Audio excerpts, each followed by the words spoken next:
Ohayo gozaimasu, at dahil tapos na ang Pasko at bagong taon, ay tara nang gumawa ng nilupak. Matagal na nga naman itong cravings at ngayon lang kami makakagawa. Dito pala tayo sa hagdan magbabalat ngayon para ma-flex naman tong decoration natin bago tanggalin.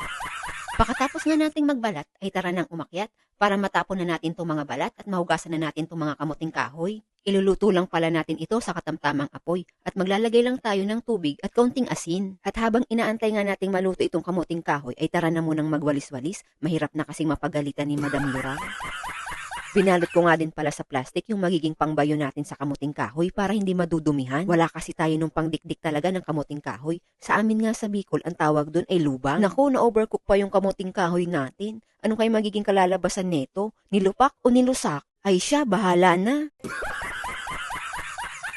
At dahil na-overcook nga natin yung kamuting kahoy, ay napakadali lang nitong bayuhin. Kaya naman pinong-pino. Ano ba yan? Kakapasok pa lang ng 2025, may maling desisyon na kagad akong nagawa. Balik, pinaghalo-halo ko nga lang pala dyan yung condensed milk, margarine, powder milk, kaunting asukal at itong peanut butter. Tapos babayuhin mo ng babayuhin para mahalo lahat ng mga ingredients. Siyempre, titikman-tikman mo din yan para malaman mo kung okay na ba yung lasa. At kapag okay na yung lasa, ay pwede mo na itong ilagay sa malinis na lagayan. At pwede ka ding maglagay ng design. At pwede mo rin itong kainin agad-agad. O siya, babay na at kakain pa kami ng nilupakpak.